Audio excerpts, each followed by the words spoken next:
നമസ്കാരം. നമ്മൾ ഇന്നിപ്പോൾ എത്തിയിരിക്കുന്നത് 2026 8ാമത്തെ ആഴ്ചയിലാണ്. വിദേശ വിദ്യാഭ്യാസവുമായിട്ട് ബന്ധപ്പെട്ട ഏറ്റവും പ്രധാനപ്പെട്ട ഓരോ പോയിന്റ്സ് നമ്മൾ ഓരോ ആഴ്ചയിലും ഇങ്ങനെ ഇപ്പോൾ ഡിസ്കസ് ചെയ്ത് പോയിക്കൊണ്ടിരിക്കുകയാണ്. ഇന്ന് നമ്മൾ വിദേശ വിദ്യാഭ്യാസത്തിനെ കുറിച്ച് പറയുമ്പോൾ ഞാൻ വിദ്യാഭ്യാസം എന്നുള്ള ഒരു ഘടകം മാത്രം വെച്ചൊന്നും പറയാമെന്ന് വിചാരിക്കുന്നു. എപ്പോഴും നല്ല വിദ്യാഭ്യാസം എന്ന് പറയുന്നത് നല്ലൊരു ഫ്യൂച്ചറിലേക്ക് നമ്മളെ കൊണ്ടുചെല്ലാനായിട്ട് സഹായിക്കുന്ന ഏറ്റവും ബെസ്റ്റ് ഒരു ടൂളായിട്ട് നമുക്ക് അതിനെ വേണമെങ്കിൽ കാണാൻ സാധിക്കും. വിദേശ വിദ്യാഭ്യാസമായിട്ട് എന്തുകൊണ്ട് ഇതിനെ കണക്ട് ചെയ്ത് പറയണം എന്നുള്ളത് ഞാനൊരു ഉദാഹരണത്തിൽ കൂടി ആദ്യം പറഞ്ഞ ശേഷം കാര്യത്തിലേക്ക് വരാം. എന്റെയൊക്കെ ചെറുപ്പകാലത്ത് അന്ന് നമ്മുടെയൊക്കെ നാട്ടിൽ മരപ്പണിക്ക് വേണ്ടിയിട്ട് അതിന്റെ പണിക്കാർ ഉപയോഗിച്ചിരുന്ന കുറേയധികം ടൂൾസ് ഉണ്ട്. ഇന്നിപ്പോ അതെല്ലാം മാറിയിട്ട് വളരെ അഡ്വാൻസ്ഡ് ആയിട്ടുള്ള മെഷീനറീസ് വന്നു. അപ്പോൾ ആ മെഷീനറീസ് ഉപയോഗിക്കാനായിട്ട് കഴിവുള്ള ആളുകൾക്കാണ് ഇന്ന് ആ ഒരു മേഖലയിൽ ജോലി കിട്ടുന്നുള്ളത് നമുക്ക് കാണാൻ പറ്റും. അപ്പോൾ ഒരു റീപ്ലേസ്മെന്റ് അവിടെ നടക്കുകയാണ്. എന്തില്? പഴയ ഉപകരണങ്ങളിലും പഴയ ഉപകരണങ്ങൾ ഉപയോഗിക്കുന്നില്ല, അറിവും ഒരേ സമയം മാറുവാണ്. അപ്പൊ ഞാനിത് പറയാൻ കാരണം അടുത്ത ഒരു 5 വർഷത്തിനുള്ളിൽ ലോകമാകമാനം തൊഴിൽ രംഗത്ത്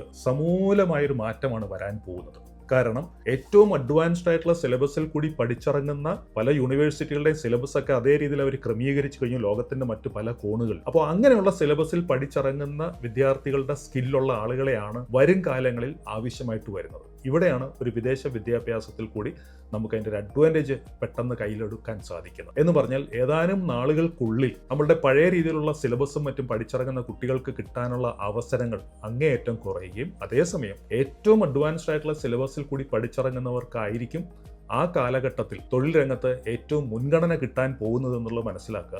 അങ്ങനെയുള്ള വിദ്യാഭ്യാസം കിട്ടാൻ വേണ്ടിയിട്ട് നമുക്ക് UK-യിലോ ഓസ്ട്രേലിയയിലോ ന്യൂസിലൻഡിലോ കാനഡയിലോ ഒക്കെ പോയാൽ അത് സാധിക്കുമെങ്കിൽ തീർച്ചയായിട്ടും അതിനെക്കുറിച്ച് നമ്മൾ വളരെ ഗൗരവത്തോടുകൂടി ആലോചിക്കുക എന്നുള്ളതും കൂടി വിദേശ വിദ്യാഭ്യാസത്തിനെ കുറിച്ച് പറയുമ്പോൾ നിർബന്ധമായും ചിന്തിക്കേണ്ട ഒരു വിഷയമാണ്.